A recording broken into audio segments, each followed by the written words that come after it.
Good morning, welcome back to another video, and today is another day of the 0 to Gold Cap Challenge. Now just stick around and enjoy the video. Okay, so for starters for today, I would like to talk about the Frost Infusion. So basically this is going to be titled the Frost Infusion video, because this is how you do the Frost Infusion. With the Frost Infusion, all you have to do is make sure that you have Shadow's Edge attached, and this quest comes straight after the Blood Infusion.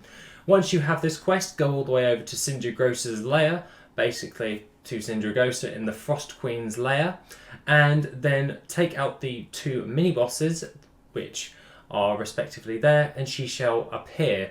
This is where you will attack her once and then leave her to it. So you'll press escape and you'll just drop all attacks or auto attacks on her. Your entire intention for this is to stand completely still.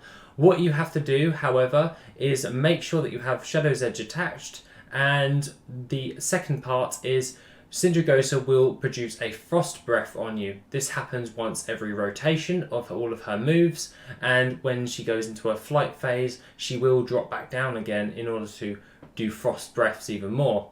You need to get 4 stacks of Frost Breath, and then once those stacks have hit, on the 4th time she strikes you with Frost Breath, all you then have to do is merely make sure that your buffs, so where you would have like Blessing of Kings on your character, or for me where I would have my Strength or Rin on my character, we will see a buff for 5 or 6 minutes for the Frost Infusion. That is the infusion overall, and therefore you would be able to kill Sindragosa.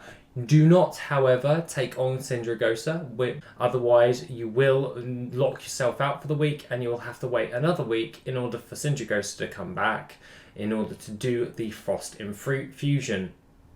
So the Frost Infusion is pretty dead simple. You hit her once and you just let her wail on you and just do 4 Frost Breaths. Once they are completed, you will get your infusion. You then kill Sindragosa. This is the most easiest way in order to do it, as we're now 120. We don't have to worry about any healing or anything of those or other, and therefore it is very easily soloable. All you have to do, because you are a warrior, paladin or a DK, you're plate wearers, so obviously you're going to be quite tanky and be able to not die from her. So that being the case, just go AFK until you've got the infusion, then kill Sindragosa. So that being the case, make a cup of tea when the encounter starts, and you should have the infusion by the time you walk back into the room. Aside from that, guys, that is what happens. And once you've killed Sindragosa, all you then have to do is you will pick up a lovely quest once you've handed the Frost Infusion in, which is called the Splintered Throne. This actually comes to the end of the chain quest, and what happens now is you have to go from High Lord Darien Morgraine wants you to collect 50 Shadow Frost Shards. Now these can be obtained from all of the bosses in the actual raid at a 50% drop chance. So basically what you're going to have to do is you're going to be running 25-man, normal or heroic, Icecrown Citadel for a couple of weeks or quite a few weeks. You could probably usually get done in about a month if you are very lucky. And you just need 50 of these, and what you can do is 12 bosses in total, and obviously 12 bosses with a 50% chance of dropping the shards. So we'll just say half of them drop your shards, and that gives you 6 per week per lockout per character at a very conservative way of looking at it. So really it's going to take you a lot longer than a month. It's going to take you with quite a lot of lockouts until you've got all 50 of those shards.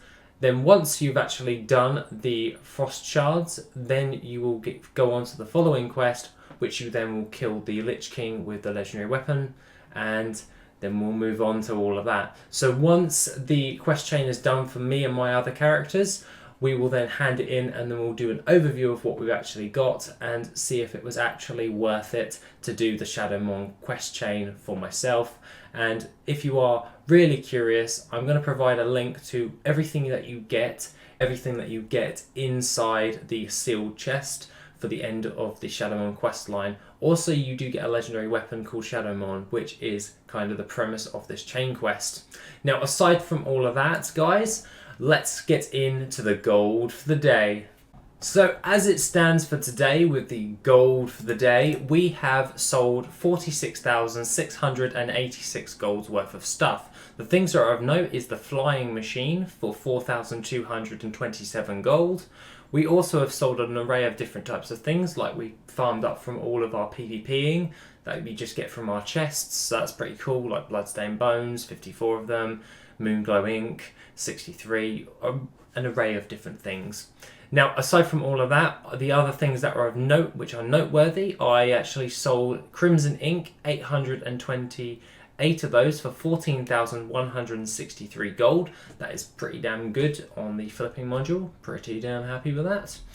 Note to self, when you're actually using the flipping module, just do a tester whenever you're using it. Like, just buy a stack of 200 and see if it works for you as well. Just to be on the safe side for yourself. Because it goes off of the average. For obvious reasons, we go off of averages, and make sure that your pricing source is correct before you actually use it as well. So I'd recommend go with your DB market for everything. So when you're setting it, just go into here and then go into configuration, set them both as DB market, well, DB min buyout, sorry, and then you shouldn't have a problem with the min buyout, so to speak, so that should be pretty good. Also, I had a question the other day about transmog module, that things don't show up. All you have to do with the transmog module is just change it to region historical, and this will give you an overtime average on the transmog module, and therefore usually it will show up all of the different stuff that you actually got. So when you've actually gone into your legacy, change it to historical, and then you go into transmog, it will give you all of your values, which over the past X amount of time, it usually gives you a better idea on transmog as well. So that's another question that I'd like to address thus far. Now, aside from all of this, and that person is in my way, we also sold a Ruby Panther for 24,700 gold. We've made roughly around about 3,000 gold profit on top of that for the Ruby Panther. So we've got some of the gold back that we invested and all that jazz. So pretty damn happy on the way things are going. And another sale has just come in for 101 Shards for 1,581. So pretty happy on the way that is. So that's 48,268 gold for the day, and that is pretty damn happy. I'm overall, this is going quite well, and hopefully we can start regaining more of that gold from all of our investments into mounts. Obviously, I'm going to have to do my restocking for my flying machines and my flying carpet, along with a couple of panther mounts, and we shouldn't have a problem. Now, going forward in all of this stuff, we will get into our tailoring. So that being the case, let's jump over to the scrapper, because I have been scrapping Ticeberry braces for Expulsum. We need 80 for our craft today, and I thought I'd hold on to make all of the uncanny stuff. So we'll close it down, all of the inscription, leatherwork and alchemy stuff that was going to work on, and we can now craft all of our uncanny gear. So currently in our bags we have, let's change this back to DB min buyout before it gives us a completely wrong value. Another reason why you should set your pricing sources accordingly. So overall in our bags at this moment in time, we have around about 90,000 gold's worth of stuff, and the majority of it is the 5 uncanny combatives quick blade staffs. So 90,000 gold's worth of stuff, and then we're going to craft all of the uncanny gear, which we have rank 3s of, which we got yesterday. So what we'll now do is just make sure that we crafted it. It costs us 80 Expulsum in order to create 5 of each uncanny. So I'm pretty damn happy on the way things are going right there. And then we can see how much gold we're going to make. So obviously we can make it at a really high profit. So the crafting cost for the braces is 826 gold, and you get 673 gold profit. Obviously the cloak is 2,000 gold profit, and thus going forward, the more we can produce at a lower cost, the more we can actually sell as well. And as they're eye level 400 items, we can then, they are primed to be bought by people trying to just quickly gear up their alts from leveling or all the others and that type of stuff, or even boosts, because boosts I believe is like 389 eye level, so it's pretty bad. So buying out these at a cheap price will obviously make some decent amount of gold going forward. So that being the case, we will be crafting 5 of each, and we have now finished our craft for that, and we can then see how much it is. So originally it was 90,000 gold in our bags. It brings us up to 178,000 gold. So we've just gained an extra 80,000, 90,000, nearly 90,000 gold's worth of crafted items we can then put on the auction house. What we'll do is we'll just add that into our tailoring crafted for our uncanny gear. Obviously it does the harmonious quick blade, that's why I did 5 of them, so we have an array of different ones for different classes, and then thus people will buy them more as well by crafting quite a lot of these. So obviously I got the notorious, the sinister, the uncannies all in here. So now all it takes now is just to post it on the auction house, and we shouldn't have a problem going forward. So that being the case, we're just going to post all of this uncanny gear to the auction house, and hopefully we can see if we can get any decent sales going forward when it comes to any of the uncanny gear. Now, for obvious reasons, with the uncanny gear, it will take a long time to sell all this crafted gear, but in the meantime, we're going to farm up more marks of honor and thus be able to pull in a load of gold. I've come up with a nice little strategy where I'll just do farming while I'm waiting for BGs. So I did a little bit of Dreamleaf, got bored and went over to Silithus, and currently I'm in Silithus farming up arcane crystals while I am waiting for BGs to happen for my marks of honor for blacksmithing and the tailoring ones. I believe 132 of those I need for the leatherworking and the blacksmithing. They're the ones that are going to cost the most.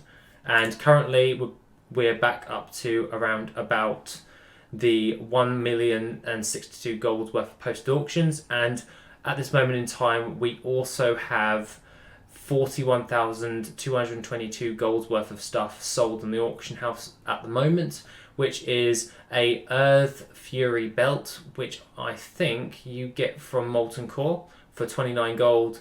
We actually sold 64 Sage Agate from our prospecting flip the other day for 17,981 gold, and for our Sunstone Panther for 23,210 gold. So obviously we're going to be making only a small amount of profit on these Sunstone Panthers. It's only like 1,000 gold per profit per one, but the idea is to keep as many of every mount on the auction house, so over time we'll be pulling in more gold. So we may be making a little bit less gold on one mount, but we'll be pulling it back on the other, and thus we'll be doing pretty good.